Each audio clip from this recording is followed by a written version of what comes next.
வணக்கம். உலகின் பெரும்பாலான நாடுகள்ல ஜனாதிபதி மற்றும் பிரதமர் ஆகிய இரண்டு முக்கிய பதவிகளை மையப்படுத்தி தான் ஆட்சி நிர்வாகம் நடக்குது. இருந்தாலும் இந்த ஜனநாயக நடைமுறையிலிருந்து முற்றிலும் மாறுபட்ட மாதிரியில் இயங்கும் சில நாடுகளும் உலகளவில் இருக்கு. அதாவது தேர்தலே நடக்காத நாடுகளும் இருக்கு.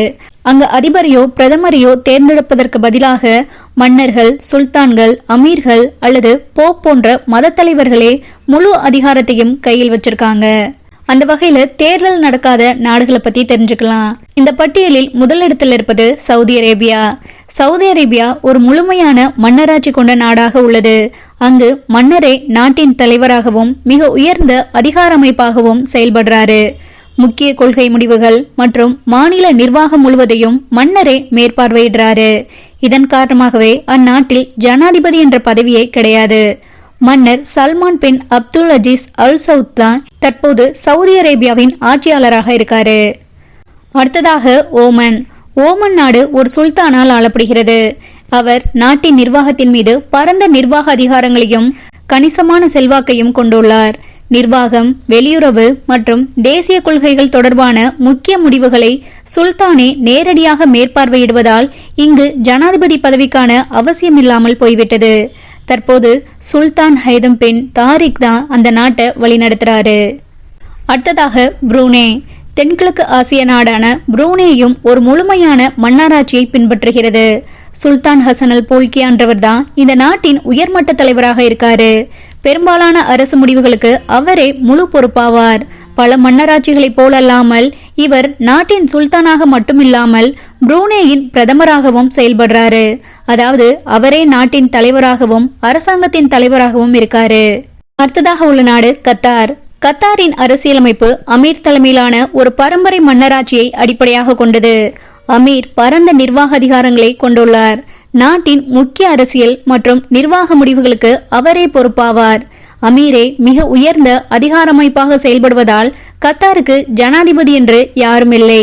தற்போது Sheikh Tamim bin Hamad Al தானி தான் கத்தாரின் தற்போதைய அமீராக இருக்காரு. அடுத்ததாக இருப்பது ஐக்கிய அரபு அமீரகம். இது 7 அமீரகங்களின் கூட்டமைப்பாகும். ஒவ்வொரு அமீரகத்திற்கும் தனித்தனி ஆட்சியாளர் உள்ளனர். நாட்டின் தலைவர் மற்றும் பிரதமர் இங்கு தேர்தல் மூலம் தேர்வு செய்யப்படுறது கிடையாது. ஆட்சியாளர்களுக்குள் தேர்வு செய்யப்படுகின்றனர். தேசிய அளவில் மக்கள் நேரடியாக அரசை தேர்ந்தெடுக்கும் தேர்தல் கிடையாது. ஆனா சில ஆலோசனை மன்ற உறுப்பினர்களுக்கு மட்டும் வரையறுக்கப்பட்ட தேர்தல் நடைமுறைகள் உள்ளது. உலகின் மிக வேகமாக வளர்ந்த நாடுகளில் ஒன்றாக இருந்தாலும் முழுமையான ஜனநாயக தேர்தல் முறை இங்கு இல்லை. அடுத்ததாக இருப்பது வாட்டிகன் நகரம். உலகின் மிகச்சிறிய நாடான வாட்டிகன் நகரத்தில் பொதுமக்கள் தேர்தல் நடத்தப்படுறது கிடையாது. இங்கு போப்பாண்டவரை உலகம் முழுவதிலும் உள்ள கார்டினல்கள் தேர்வு செய்யறாங்க. பொதுமக்கள் வாக்களிக்கிறது கிடையாது. போப்பாண்டவரே நாட்டின் தலைவராகவும் கத்தோலிக்க திருச்சபையின் தலைவராகவும் உள்ளார்.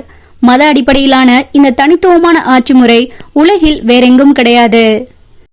இந்த நாடுகள் எல்லாமே தேசிய அளவில் மக்களால் அரசு தேர்ந்தெடுக்கப்படும் பொது தேர்தல் இல்லாத நாடுகளாக உள்ளது. உலகில் இன்னும் சில நாடுகள் சுதந்திரம் பெற்றதிலிருந்து ஒரே கட்சி ஆட்சியே பல தலைமுறைகளாக தொடர்ந்து வருது.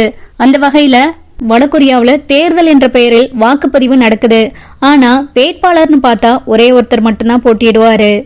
இதனால மக்கள் உண்மையான தேர்வை அங்க செய்ய முடியாது. கிம் குடும்பத்தின் ஆட்சியே பல தலைமுறைகளாக தொடர்கிறது. அடுத்ததாக எரிட்ரியா. 1993 எத்தியோப்பியாவிடமிருந்து சுதந்திரம் பெற்ற எரிட்ரியா இதுவரை தேசிய தேர்தல் என்று எதுவுமே நடத்தினது கிடையாது. ஒரே அரசியல் கட்சி மட்டும்தான் இந்த நாட்டை ஆட்சி செய்து வருது. அதே மாதிரி சைனால உள்ளூர் அளவில் சில தேர்தல்கள் இருந்தாலும் நாட்டின் உயர்ந்த தலைவரை மக்கள் நேரடியாக தேர்ந்தெடுப்பதில்லை. சைனா கம்யூனிஸ்ட் கட்சியே நாட்டின் அரசியல் அதிகாரத்தை முழுமையாக கட்டுப்படுத்துகிறது. அடுத்ததாக இருப்பது துர்க்மெனிஸ்தான்.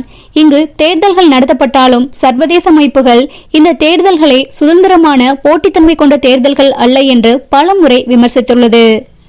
ஜனநாயகம் உலகின் பல பகுதிகளில் வளர்ந்தாலும் இன்னும் சில நாடுகள் மன்னராட்சி, ஒரே கட்சி ஆட்சி அல்லது மையப்படுத்தப்பட்ட அதிகார அமைப்பின் கீழ் செயல்பட்டு வருகிறது.